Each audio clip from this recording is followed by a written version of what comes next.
Amados hermanos del grupo Edificados en la Palabra y amigos que nos acompañan en este día, es un privilegio y un gusto saludarles en el amor del Señor, su hermano en Cristo Jesús, David Meléndez Pérez, desde México. Paz a vosotros.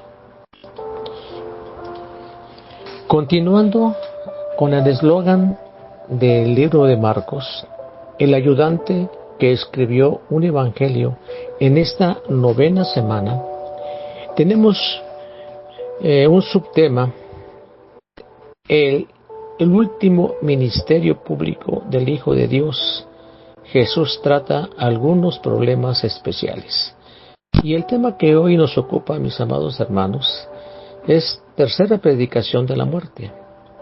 El problema de la muerte de Cristo. Y para cual tenemos un texto base que se encuentra en el libro de Marcos, capítulo 10, versos 32 y 34. Pero antes de dar lectura, a mis amados hermanos, yo les invito a que inclinemos nuestro rostro al polvo de la tierra y hagamos una oración.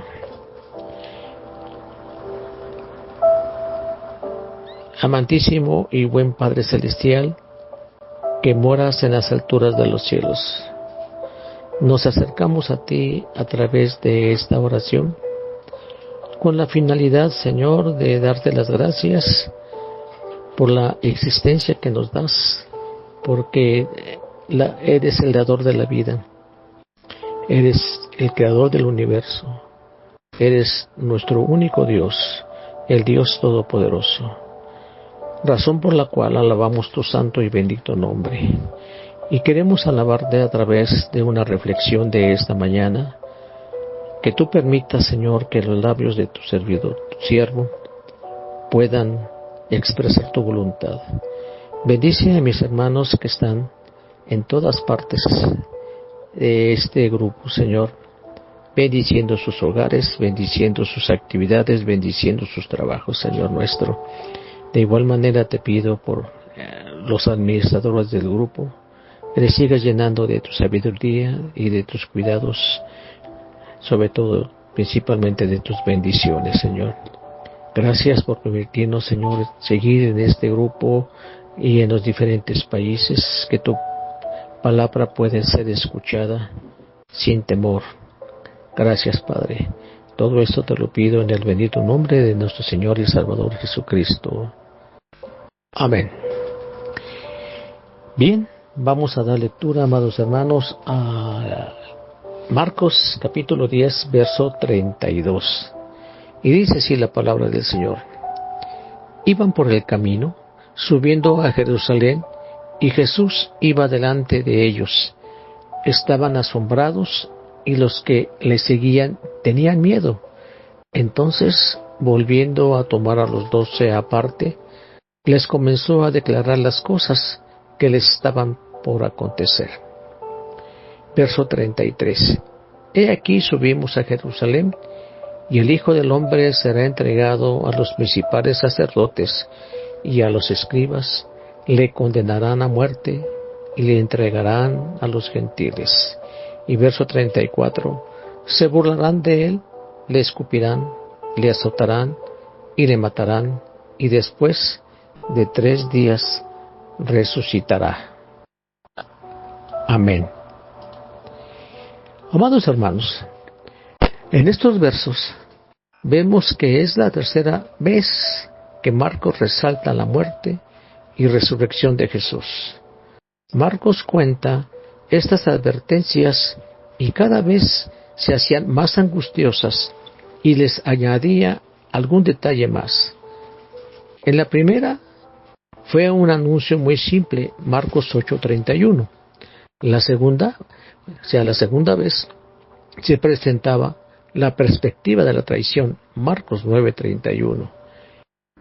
Y ahora, en esta tercera, aparecen las burlas, las mofas, los azotes, muerte y resurrección. El texto de Marcos 10:32 al 34 que acabamos de leer nos ofrece un poderoso retrato de Jesús y trata de manera muy directa el problema de su muerte. Marcos dice que Jesús iba caminando solo por delante y los discípulos estaban asombrados y atemorizados. Como lo acabamos de ver en el verso 32, quiero desglosar como el primer problema de su muerte. Como ya leímos, dice el texto que Jesús iba delante de ellos. Vemos aquí la férrea voluntad de Jesús al ir solo caminando hacia Jerusalén. Sus pensamientos se llenaron de preocupación porque sabía lo que la cruz allí le esperaba. Antes había dicho Jesús: tengo un bautismo con que ser bautizado y cómo me angustio hasta que se cumpla. Lucas capítulo 12, verso 50. Parafraseando este verso podemos decir: tengo que pasar una experiencia angustiosa y terrible. Mi vida está llena de presión hasta que la pase y salga triunfante de ella. Había algo extraño en ese sufrimiento que Jesús anticipaba. Era un sufrimiento, mis hermanos, en el que no faltaría ningún dolor de corazón o mente o cuerpo. Para ello, Dios le dio un espíritu de determinación, de valor tan fuerte que se aceleró sus pasos, adelantándose por mucho a sus discípulos, tanto hermanos que ellos quedaron confusos. Es importante destacar, mis hermanos, que Jesús iba diciendo al encuentro de la cruz, Él sabía lo que significaba, que estaba dispuesto a soportarla. Quiero preguntar, usted podría preguntarse por qué iba tan solo, meditando, o qué significaba lo que estaba pensando, y por qué. Mi amado hermano, la respuesta es simple. La cruz era el camino para salvar al mundo de sus pecados, porque de tal manera amó Dios al mundo, que ha dado a su Hijo unigénito, para que todo aquel que en Él cree no se pierda, mas tenga vida eterna. Juan 3:16. Y el apóstol Pedro nos dice en 2 de Pedro, verso 24, dice: Él mismo llevó nuestros pecados en su cuerpo sobre el madero, a fin de que nosotros, habiendo muerto para los pecados, vivamos para la justicia. Por sus heridas habéis sido sanados. Amén. Así que la cruz era la forma de agradar a Dios, la obediencia que tenía Jesucristo hacia su Padre. Dice el apóstol Pablo, lo dice así en el capítulo 5, verso 2, y andad en amor, como Cristo también nos amó y se entregó a sí mismo por nosotros como ofrenda y sacrificio en olor fragante a Dios. Pero también vemos en el verso 32 que Jesús tenía un poderoso poder de persuasión. El evangelista Marcos dice o describe que los discípulos estaban asombrados y tenían miedo. ¿Miedo de qué? Los discípulos, mis amados, aún no comprendían lo que estaba sucediendo. Estaban ensimismados en sus pensamientos. Por un lado, el momento hostil que se estaba viviendo en torno a Jesús por los altos funcionarios religiosos de Jerusalén que conspiraban para matarlo. Juan del capítulo 11 del 47 al 54. Por otro lado, unos estaban temorosos por preguntar, otros estaban discutiendo quién sería el mayor en el reino. Sin embargo, mis amados hermanos, ellos podían ver en Jesús una actitud inusual. Lo veían sumergido en sus pensamientos y veían en su rostro una gran preocupación al grado de estar inconsciente de lo que sucedía a su alrededor. Esto los dejó confusos y les dio miedo que algo terrible iba a suceder pronto. Es importante mencionar que a pesar que no entendían y tenían miedo, siguieron a Jesús y no lo abandonaron. porque ellos estaban convencidos que Él era el verdadero Mesías. Además, eran atraídos por el amor de Jesús. Jesús era su vida de ellos, reconociendo lo que Él había hecho por todos ellos, o por cada uno de ellos, perdón. Yo pregunto a usted, hermano, ¿qué significa para usted, seguir a Jesús? ¿Hay algún significado? Contéstese usted mismo, hermano. En la actualidad, mis amados hermanos, hay muchas personas que son creyentes y aún no comprenden la naturaleza sin pecado de Jesús, ni tampoco comprenden sus enseñanzas. ¿Será acaso la falta de fe? Sí, efectivamente, es por falta de fe, mis hermanos. A semejanza de los discípulos, mis hermanos, a pesar del miedo y de no entender, ellos se dejaron cautivar por Jesús. El amor de Jesús los atrajo hacia ellos. Los discípulos lo amaban y Jesús los amaba mucho a ellos.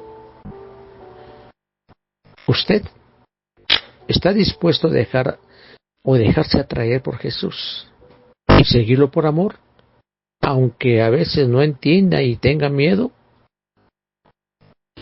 Dice 1 de Juan 4:18, en el amor no hay temor, sino que el perfecto amor echa fuera el temor. Amado hermano, yo creo que cuando uno ama verdaderamente a Jesús, ese amor verdadero absorbe el temor, mis hermanos.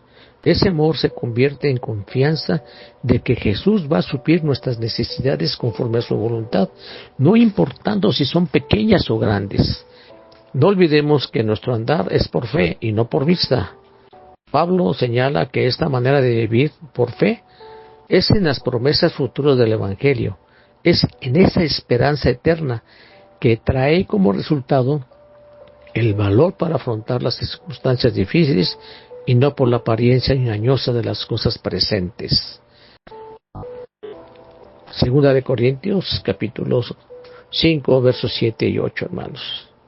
Nuestro Señor Jesucristo tuvo una profunda consideración por sus discípulos al estar consciente del asombro y el temor de ellos, su incomprensión a su plan de salvación, su lentitud para aprender y comprender, así como la dureza de su corazón. Además de estar angustiados y a oscuras, eran incapaces de ver lo que los esperaba y necesitaban la ayuda de Jesús. Ya se les había informado de la inmediata muerte que le esperaba a él y lo que Dios había dicho del sufrimiento del Mesías. Se puede ver Isaías 53:10. Nuestro Señor comprendió todo esto y los tomó aparte para seguir enseñándoles, hasta que ellos comprendieran la verdadera naturaleza mesiánica del Dios, la cual es vivir una vida digna y feliz, una vida completa con Dios, mis amados hermanos. Y el verso 33 dice ahora subimos a Jerusalén, y el Hijo del Hombre será entregado a los principales sacerdotes y a los escribas, lo condenarán a muerte y lo entregarán a los gentiles. Jesús muestra el segundo problema de su muerte. Con gran firmeza y coraje, Jesús camina a Jerusalén por última vez.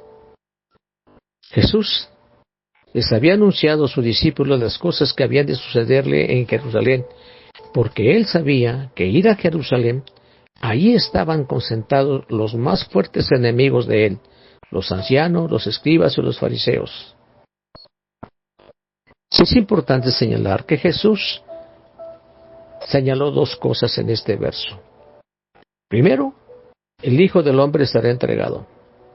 Sería entregado a los judíos y condenado. La palabra entregado en griego es paradosetei, que significa ser entregado a algo.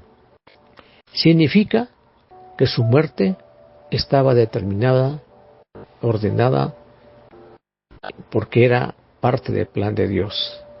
Jesús señaló quiénes lo matarían primero.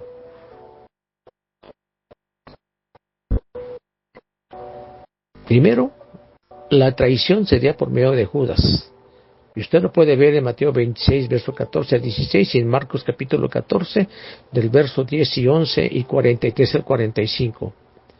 Quien identificaría a Jesús ante los ancianos, principales sacerdotes, y ellos lo entregarían a los gentiles.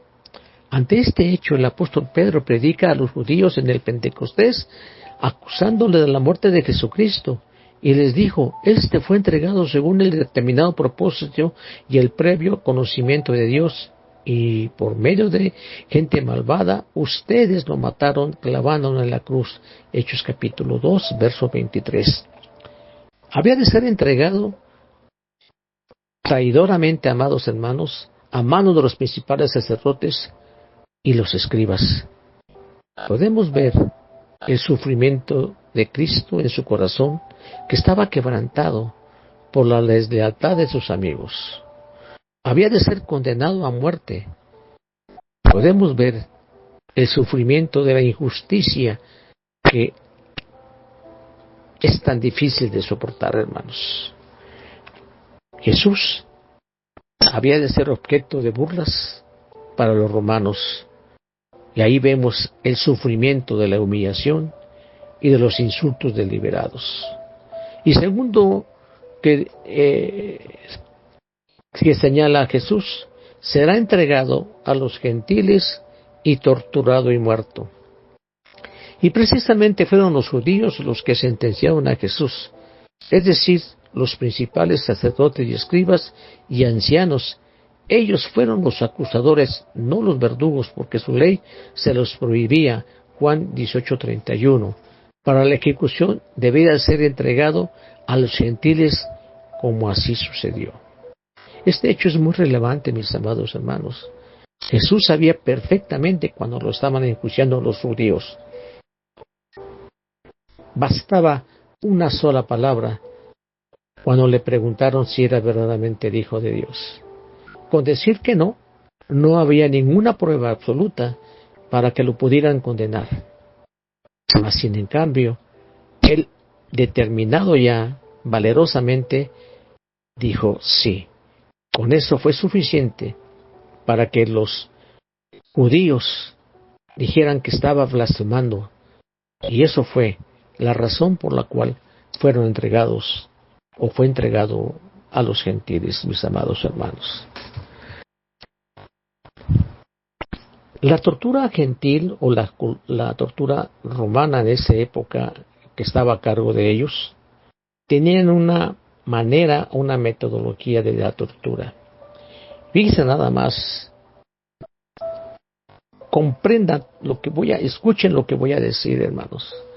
Primero era el escarnecimiento, lo cual era ridiculizar. Se burlaban, lo insultaban, lo humillaban, lo desafiaban y se mofaban. Todo esto era el escarnecimiento que sufrió Cristo. 2. Azotes. El propósito era flagelar al individuo con una vara o látigo provisto de una tira larga de cuero en la que se ponían incrustados trozos de huesos agudos y piezas de plomo.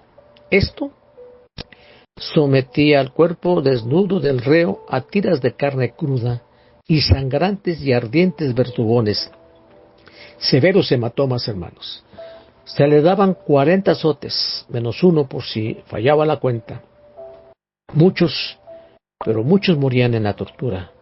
Otros perdían la razón y pocos se mantenían conscientes hasta el fin.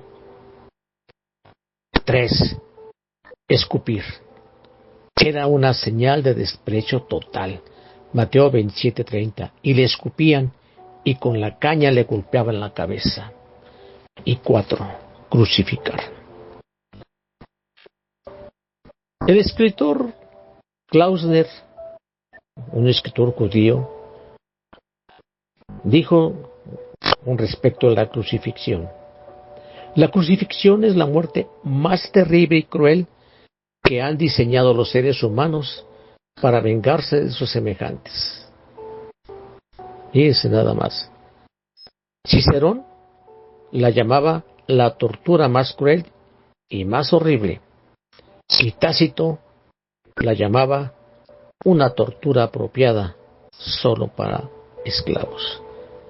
Imagínense, mis amados hermanos, qué tan terrible fue este hecho de la crucifixión de Jesús.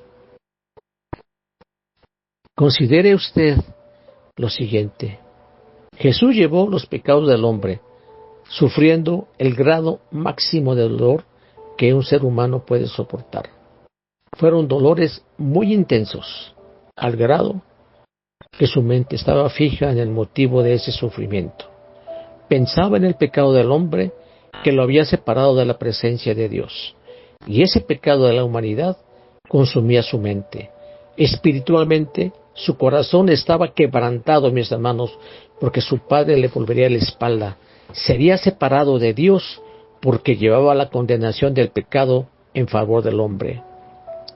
Como a las 3 de la tarde, Jesús gritó con fuerza, Elí, Elí, lama sabactani, que significa, Dios mío, ¿por qué me has desamparado? Esto lo puede usted ver en Mateo 26:46 y también en Marcos 15:34. Cristo ofreció en él la culpa de nuestros pecados, esos pecados sobre la cruz que llevó, como llevarlos al altar de Dios para que fuese expiada en él y así apartada de nosotros. Puede usted ver o comparar esta paráfrasis con Isaías 53:10, pero el Señor quiso quebrantarlo y hacerlo sufrir, y como Él ofreció su vida en expiación, verá su descendencia y prolongará sus días y llevará a cabo la voluntad del Señor. Pedro, en su primera carta, en su capítulo 2, verso 24, dice, Él mismo en su cuerpo llevó al madero nuestros pecados, para que muramos al pecado y vivamos para la justicia. Por sus heridas, ustedes han sido sanados. Amados hermanos, con esto que le acabamos de leer es para tratarlo en una predicación muy aparte, en un estudio, pero me enfoco al tema de hoy.